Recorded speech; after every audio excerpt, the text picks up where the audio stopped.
Good morning every students. मैं Sumit sir आज आप लोग को एक और नया वीडियो लेकर के आया हूँ। जो पिछला वीडियो SN1 रिएक्शन का था, आज मैं आप लोग को SN2 रिएक्शन बताने जा रहा हूँ। ये SN2 रिएक्शन है क्या, इसके बारे में समझ लीजिए। देखिए, SN1 रिएक्शन और SN2 में थोड़ा सा फ़र्क होता है। जो रिएक्शन होता है ये मैकेनिज्म के द्वारा दर्शाया जाता है, जो कि SN1 में आप देखे थे ये सामने रिएक्शन आपका बना था, ये SN1 का था ये। लेकिन अब यहाँ पर SN2 का थ्योरी है, इसके पीछे के पेज में SN2 का रिएक्शन दिखाएंगे। तो SN2 का थ्योरी क्या है तो ये देख लीजिए। प्रथम अवस्था में हेलो अल्केन जो होते हैं वो प्रथम अवस्था में नाभिक स्नेही आयन के साथ जुड़ करके संक्रमण अवस्था वाले यौगिक का निर्माण करते हैं। जो हेलो अल्केन होते हैं वो प्रथम अवस्था में नाभिक स्नेही आयन के साथ जुड़ करके संक्रमण अवस्था वाले यौगिक का निर्माण करते हैं तथा फिर ये दूसरी अवस्था में, देखिए यहाँ पर आपके सामने है, दूसरी अवस्था में संक्रमण अवस्था वाले यौगिक से, दूसरी अवस्था में संक्रमण अवस्था वाले यौगिक से हैलोजन आयन बाहर निकल जाते हैं तथा नए यौगिक का निर्माण होता है। अतः ऐसे यौगिक को ही हम लोग क्या कहेंगे, SN2 अभिक्रिया कहते हैं। तो ये SN2 अभिक्रिया का थ्योरी था जो हिंदी में था। अब ये आपके सामने ये इंग्लिश में है, तो इसको इंग्लिश में भी आप समझ लीजिए क्या है। तो देखिए यहाँ पर लिखा हुआ in first step haloalkane combined with nucleophilic ion to form transition state of compound. यानी फर्स्ट स्टेप में हेलो अल्केन क्या करता है, कंबाइन करता है किससे, तो nucleophilic ion to form transition state of compound. And second step in transition state of compound is removal of halogen ion and new product यानी new compound. This reaction is called SN2 reaction. तो यहाँ पर आप देख रहे हैं कि ये इंग्लिश में हुआ, इसका रिएक्शन आप देखिए जो स्टेप 1 और स्टेप 2 का है ये। तो इसको रिएक्शन को आप ध्यान से देखिए। देखिए स्टेप 1 में क्या होता है कि हेलो अल्केन में ये अल्काइल का सदस्य में मिथाइल हो गया, ये CH3 है, जो C के साथ 3 जगह H है, एक हैलोजन हो गया ये। अब इसमें ये न्यूक्लियोफिलिक आयन को Z इन्वर्स से सूचित करते हैं, जो ये Z इन्वर्स हो गया ये। अब ये क्या करता है, ये आकर इससे जुड़ता है। तो जब ये जुड़ता है तो ये स्टेप 1 में क्या होता है, जब जुड़ता है तो ये ट्रांजिशन स्टेट वाले यौगिक का निर्माण करता है। जो आप ध्यान से देखिए, इस कार्बन के साथ 3 हाइड्रोजन था, ये 3 हाइड्रोजन ज्यों का त्यों है, जो ये आपका सिंगल बॉन्ड से जुड़ गया। लेकिन ये न्यूक्लियोफिलिक जब आकर के जुड़ता है तो ये हैलोजन पहले जो है एक बॉन्ड से जुड़ा था, सिंगल बॉन्ड से जुड़ा था, लेकिन अब ये क्या करता है, ये आपका जो है हाफ बॉन्ड से जुड़ जाता है। जो यहाँ पर आप डॉटेड लाइन देख रहे हैं ये हाफ बॉन्ड माना जाएगा। और इसके आधा बॉन्ड में क्या होता है, हाफ बॉन्ड में ये न्यूक्लियोफिलिक जो आके जुड़ता है, जो ये हाफ बॉन्ड में ये आकर के जुड़ गया। लेकिन ये जो है न्यूक्लियोफिलिक पर जो चार्ज है वो चार्ज ज्यों का त्यों रह जाता है, इसलिए क्योंकि हैलोजन का जो एक बॉन्ड था उसका आधा बॉन्ड से वो खुद जुड़ा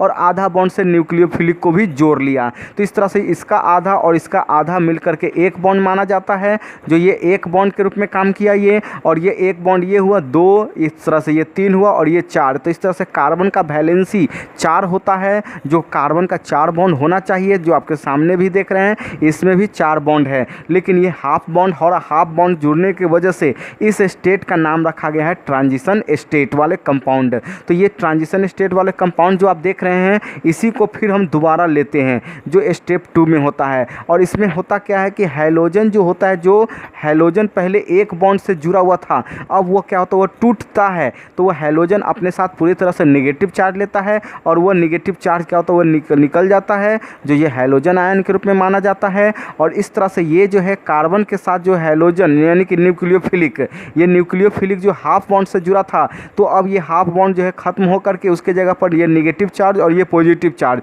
ये दोनों मिलकर के ये एक बॉन्ड के रूप में जुड़ जाता है। जिस तरह से यहाँ पर ये सिंगल बॉन्ड बन गया, जो कि यहाँ पर कार्बन के साथ 3 हाइड्रोजन था, वो 3 हाइड्रोजन ज्यों का त्यों रह जाता है। तो इस तरह से ये जो प्रोडक्ट बना ये भी न्यू प्रोडक्ट कहलाएगा ये। तो इस तरह से देख रहे हैं कि ये न्यूक्लियोफिलिक आकर के ये जुड़ा, लेकिन जुड़ने से पहले क्या होता है कि जुड़ने से पहले हैलोजन जो निकलता था वो SN1 में था। लेकिन इसमें क्या होता है कि पहले जुड़ता है जिससे से ट्रांजिशन स्टेट कंपाउंड बनता है और उसी से फिर हाइड्रोजन क्या करता है वो बाहर निकल जाते हैं और तब न्यू कंपाउंड का निर्माण करता है। तो इस तरह के रिएक्शन का नाम रखा गया है SN2 रिएक्शन। इसको हम लोग क्या कहेंगे, SN2 रिएक्शन कहेंगे। अब ये जो था आपका जो है, ये जो था आपका SN2 रिएक्शन का था। अब अगर आपका अगला टॉपिक है जो कि आपका B नंबर है, जो आपके सामने है, देखिए ध्यान से। टॉपिक का नाम है एलिमिनेशन रिएक्शन। एलिमिनेशन रिएक्शन को हिंदी में कहेंगे विलोपन अभिक्रिया।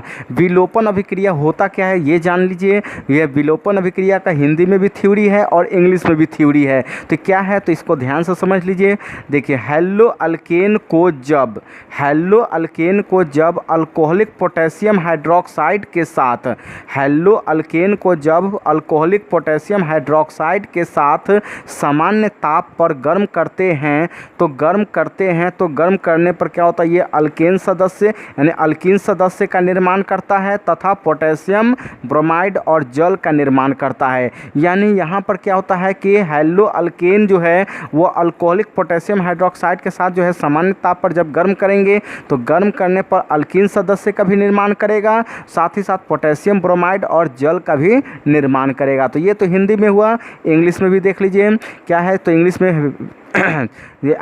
में क्या है, तो देखिए haloalkane are combined with alcoholic potassium hydroxide is heated at NT मतलब normal temperature to give alkene group यानी alkene member and potassium bromide and water. तो इस तरह से ये आप देख रहे हैं कि अल्कीन ग्रुप भी बना जो अल्कीन मेंबर में आएंगे। अब इस तरह से यह पोटेशियम ब्रोमाइड और वाटर का भी निर्माण करेगा ये। तो देखिए यहाँ पर आपके सामने जो है हेलो अल्केन का जो है क्या होता है कि इसमें जो है हेलो अल्केन के सदस्य में एग्जाम्पल लिया गया, जिसमें कि आपका इसमें क्या होता है कि 2 कार्बन लिया गया, क्योंकि इसमें स्टार्टिंग कम से कम हम 2 कार्बन से कर सकते हैं, इसलिए क्योंकि इसमें अल्कीन का सदस्य बनेंगे। तो अल्कीन का सदस्य बनने के लिए यहाँ पर कम से कम 2 कार्बन होना चाहिए। तो इसमें होता क्या है कि हाइड्रोजन के जो सदस्य होंगे वो जिस कार्बन से जुड़े होंगे उसके पड़ोसी वाले कार्बन के हाइड्रोजन को भी तोड़वा दिया जाता है। तो इस तरह से ये Br जब टूटा तो ये Br माइनस और ये प्लस में हो गया। इस तरह से यहाँ पर जब टूटा तो उसी तरह से ये कार्बन के पड़ोसी कार्बन ये है, तो इस कार्बन के हाइड्रोजन जो है ये भी टूटा। तो इस तरह से ये आपका जो है टूटा, तो यहाँ पर ये माइनस हुआ तो ये प्लस हो गया। अब होता क्या है, तो ये H पर जो प्लस आप देख रहे हैं, ये H पर जो प्लस है, ये H प्लस क्या करता है, ये OH के साथ जुड़ता है। ये H आप देख रहे हैं, ये H और ये OH, ये H और OH मिलता है, तो ये दोनों मिलकर के ये H2O का निर्माण कर दिया। तो इस तरह से ये H और OH मिलकर ये H2O का निर्माण कर दिया। उसी तरह से ये Br पर माइनस है, तो ये Br प्लस जो है यानी Br माइनस ये K प्लस के साथ जुड़ता है, तो ये Br और K ये दोनों मिलकर के KBr के रूप में निकल गया ये। तो यहाँ पर पोटेशियम ब्रोमाइड हो गया, जबकि आपका बच क्या गया, तो देखिए कार्बन और ये कार्बन, तो ये 2 कार्बन है, इस कार्बन पर 2 हाइड्रोजन, इस कार्बन पर 2 हाइड्रोजन, तो देखिए दोनों कार्बन पर 2-2 हाइड्रोजन बच गया ये। लेकिन उसके बीच में सिंगल बॉन्ड था, लेकिन एक पर प्लस और एक पर माइनस है, तो प्लस माइनस मिलने से एक और बॉन्ड बन जाएगा, जो इस तरह से ये 2 बॉन्ड हो गया, जो डबल बॉन्ड कहलाएगा ये। तो इस तरह से ये डबल बॉन्ड जो बन गया ये अल्कीन का सदस्य हो गया ये। लेकिन यहाँ कार्बन की संख्या 2 है, इसलिए इसका नाम हुआ इथ, और डबल बॉन्ड है तो ENE। तो इस तरह से ये अल्कीन का सदस्य हो गया ये, और ये पोटेशियम ब्रोमाइड और ये वाटर बना ये। इसी तरह से जो है यहाँ पर ये 4 कार्बन में भी ले सकते हैं। तो देखिए 4 कार्बन हैं, तो हाइड्रोजन जिससे जुड़ा तो ये अल्फा पोजीशन माना गया, उसके नज़दीक वाले जो कार्बन होते हैं उसको बीटा पोजीशन माना जाता है। तो इस तरह से ये बीटा पोजीशन में देख रहे हैं कि यहाँ पर भी हम तोड़वा सकते हैं, तो यहाँ भी तोड़वा सकते हैं। तो इस तरह से ये हाइड्रोजन इसमें से भी निकल सकता है और इसमें से भी हाइड्रोजन निकल सकता है। इसका नाम आप देख सकते हैं, इसका नंबरिंग करेंगे तो ये 1 2, तो इस तरह से ये 2 पर ब्रोमो है, 4 कार्बन है तो ब्यूटेन हुआ ये। तो यहाँ पर हीट करते हैं तो एक इस बार से इस तरह के बीटा से निकालेंगे, एक बार इस तरह के बीटा से निकालेंगे हाइड्रोजन। जो यहाँ पर देखिए पहला कंडीशन में हीट किए तो ये आपका जो है इस बीटा से निकाला गया, यानी बीटा 1 से आपका निकाला जाएगा, दूसरा आपका बीटा 2 से निकाला जाएगा। तो पहला नंबर हो गया आपका बीटा 1, जो यहाँ पर ये क्या हो गया, तो ये बीटा 1 के साथ रिएक्शन माना जाएगा ये। तो यहाँ का जो हाइड्रोजन आप देख रहे हैं, यहाँ पर 2 हाइड्रोजन हैं, तो इसमें से एक हाइड्रोजन और एक ये Br, ये सब जो है क्या करेगा, ये KBr के साथ जुड़ेगा। जो आपका यहाँ पर देख रहे हैं KOH है, तो ये KOH के साथ जुड़ेगा, यहाँ पर ये KOH लिया जाएगा ये। जो यहाँ पर K और Br ये दोनों मिलकर के KBr के रूप में बाहर निकल जाएगा। यहाँ का H और यहाँ का OH, ये H और OH मिल करके ये H2O के रूप में बाहर निकल जाएगा। लेकिन गौर कीजिए कि यहाँ पर एक पर प्लस होगा और एक पर माइनस जो होगा वो प्लस माइनस मिलकर यहाँ पर डबल बॉन्ड हो जाएगा, जो यहाँ पर आपका देखिए डबल बॉन्ड हो गया है। तो इस तरह से ये आपका जो है 4 कार्बन है तो ब्यूट तो हुआ, डबल बॉन्ड है तो ये नहीं, क्योंकि ये 1 2 पर डबल बॉन्ड है इसलिए 2 ब्यूटीन हो गया। तो ये आपका जो है देख रहे हैं डबल बॉन्ड जो है ये 2 कार्बन के बीच में है, जो ये 80% आपका करेक्ट माना जाएगा, ये 80% स्टेबल माना जाएगा। लेकिन वही अगर इस बीटा से हम निकालते हैं तो इस बीटा से जब निकालते हैं तो ये देखिए सब कुछ तो वही निकलेगा, KBr निकलेगा, वाटर निकलेगा ही, लेकिन ये 2 कार्बन के बीच में ये डबल बॉन्ड बन जाएगा ये। तो ये डबल बॉन्ड यहाँ हुआ तो ये नंबरिंग यहाँ से हुआ 1 2, तो इस तरह से ये 1 ब्यूटीन या ये जो ये आपका क्या होगा ये 20% ही स्टेबल माना जाएगा। तो देख रहे हैं कि बीच में है तो ये आपका जो है मोर स्टेबल में है, ये आपका क्या है तो ये मोर स्टेबल, और ये क्या है तो आपका लेस स्टेबल। तो इस तरह के रिएक्शन जो होगा ये सेटजिफ रूल्स में ये काम करता है ये। तो ये जो आपका जो है ये आपका एलिमिनेशन रिएक्शन तक का था। आज इतना ही हम रहने देते हैं, आज के लिए इतना ही है। Thank you.